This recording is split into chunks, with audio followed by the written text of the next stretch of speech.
మీరు ఇప్పుడు ఇక్కడ చూస్తున్నది 4000 సంవత్సరాల క్రితం నాటి దేవాలయం. ఈ దేవాలయంలో ఉన్న స్వామివారి పేరు శ్రీ వ్యాఘ్ర లక్ష్మీ నరసింహస్వామి. ఈ టెంపుల్కి దాదాపు 4000 సంవత్సరాల క్రితం నాటి చరిత్ర అయితే ఉంది. ఇక్కడ పక్కన కనిపించే మెట్ల మార్గం గుండా పైకెళితే స్వయంభూ వెలిసిన వ్యాఘ్ర లక్ష్మీ నరసింహస్వామిని కూడా చూడొచ్చు. దాదాపు మీరు కొండ చివరి వరకు చేరుకోవాలంటే 740 మెట్లు ఉంటాయి. ఇక్కడ మీరు చూస్తుంటే బంగారు వర్ణంలో మెరిసిపోతున్న ఈ కొండపైన కనిపిస్తున్న దేవాలయమే శ్రీ వ్యాఘ్రలక్ష్మీ నరసింహస్వామి దేవాలయం. ఈ మెట్ల మార్గం మధ్యలో ఒక్కొక్క ప్లేస్లో ఒక్కొక్క దేవాలయం ఉంది.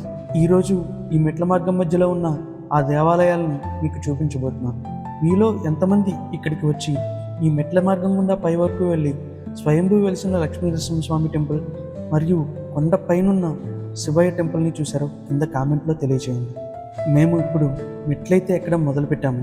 ఈ మెట్ల మార్గంలో ఫస్ట్ మనకి కనిపించే దేవాలయం మీకు ఇప్పుడు చూపిస్తాను అనమాట. మనకి దూరంగా అక్కడ కనిపిస్తున్నదే ఆ వ్యాఘ్ర లక్ష్మీ నరసింహస్వామి టెంపుల్. ఈ గాలిగోపురం కిందున్న లక్ష్మీ నరసింహస్వామి టెంపుల్ అనమాట. మేము ఇప్పుడు మెట్లెక్కితే ఎక్కి కొంచెం దూరం రావడం జరిగింది. ఈ కొంచెం దూరం వచ్చిన తర్వాత ఇక్కడ ఒక చిన్న దేవాలయం ఉంది. ఆ దేవాలయాన్ని మీకు ఇప్పుడు చూపిస్తున్నాను. మీరు ఇక్కడ చూడొచ్చు. కొండపై నుంచి ఈ మొదట్లో ఉన్న దేవాలయాన్ని చూపిస్తుంటేనే ఎంత హైట్లో ఉందో మీకు అర్థం అవ్వాలి.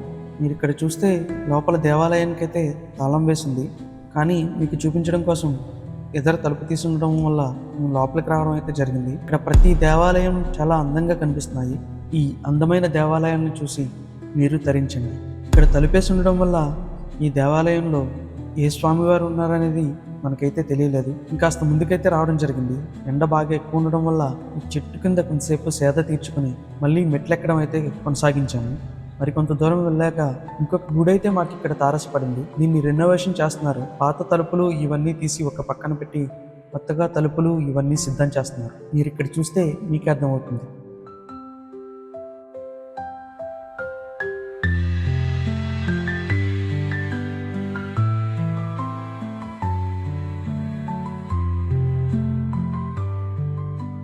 అలాగే ఈ ధ్వజస్తంభం బాగా పాతదైపోవడం వల్ల ధ్వజస్తంభాన్ని తీసి పక్కన జాగ్రత్త చేశారు. మళ్ళీ కొత్త ధ్వజస్తంభాన్ని అయితే నిర్మించబోతున్నారని చెప్పేసి నేను తెలుసుకోవడం జరిగింది. అలాగే ఈ దేవాలయంలో మొదట రాగానే చిన్నగా అమ్మవారి విగ్రహం అయితే కనిపించింది. లోపల వరకు వెళ్ళి చూడగానే ఇక్కడ కనిపిస్తున్నది వెంకటేశ్వర స్వామి, అలాగే ఇద్దరు అమ్మవార్లతో అయితే మనకి ఇక్కడ దర్శనం ఇస్తున్నారు.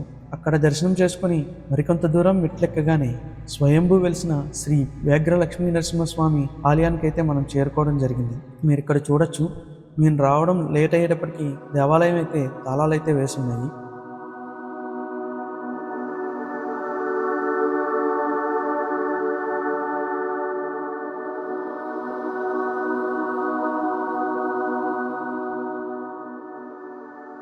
ఇలా మెట్ల మార్గం గుండా వెళ్తుండగా పక్క నుంచి మరో మార్గం కనిపించగా ఈ నరసింహస్వామి దేవాలయాన్ని చూద్దామని మేమైతే లోపలికి వెళ్ళడం జరిగింది. కానీ లోపల కూడా తాళాలు వేసి ఉన్నాయి. నిరాశతో బయట నుంచి ఆ స్వామివారిని దర్శించుకొని నమస్కారం చేసుకుని అక్కడి నుంచి మెట్ల మార్గం గుండా మళ్ళీ పైకి కొనసాగాము.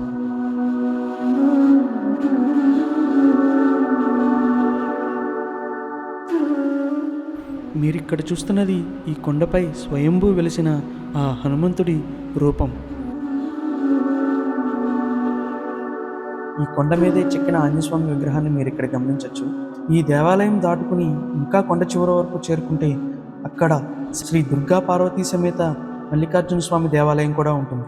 మీలో ఎంతమంది కొండ చివరి వరకు చేరుకుని ఆ పరమేశ్వరుని దర్శించుకున్నారో కింద కామెంట్ రూపంలో తెలియజేయండి. ఎలా అయితేనే కొండ చివరి వరకు చేరుకున్నాము. ఇక్కడ ఘాట్ రోడ్ కూడా శాంక్షన్ అయింది. ఇంకొన్ని రోజుల్లో ఈ ఘాట్ రోడ్ కూడా పూర్తవుతుంది. వచ్చేవారు ఎవరైనా సరే ఈ ఘాట్ రోడ్ గుండా 2 వీలర్స్ కానీ 4 వీలర్స్ కానీ తీసుకొని పై వరకు చేరుకోవచ్చు. మీకు ఇక్కడ కనిపిస్తున్నదే శ్రీ దుర్గా పార్వతీ సమేత మల్లికార్జున స్వామి దేవాలయం. ముందుగా ఇక్కడ వినాయకుడిని, పక్కనే ఉన్న సుబ్రహ్మణ్య స్వామిని దర్శించుకుని దేవాలయంలోకి అయితే వెళ్ళాము.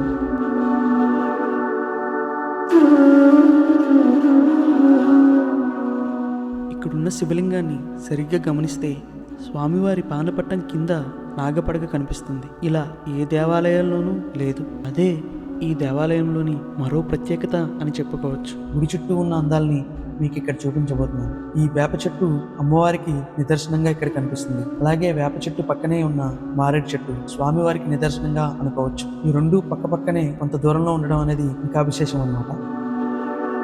అలా స్వామివారిని దర్శించుకుని మళ్ళీ తిరిగి మెట్ల మార్గం గుండా కిందకి దిగి కిందున్న లక్ష్మీ నరసింహస్వామి దేవాలయాన్ని మీకు ఇప్పుడు చూపిస్తానన్నమాట.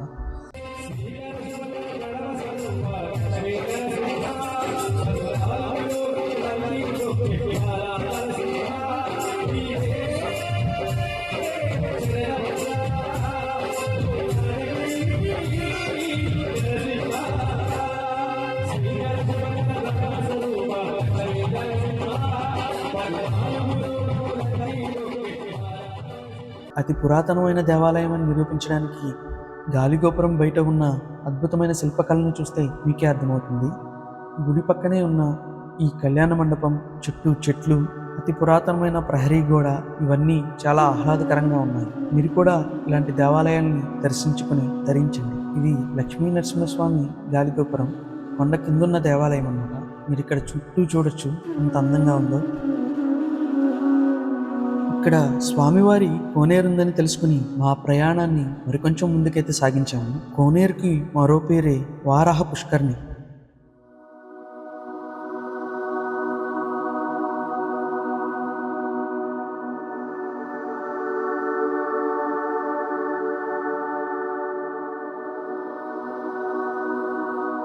ఈ పుష్కరిణి చూడడానికి చాలా పెద్దదిగాను చాలా అందంగానూ ఉంది. ఇంకొక విశిష్టత ఏమిటంటే ఈ క్షేత్రానికి శివకేశవుల క్షేత్రం అని కూడా మరొక పేరు.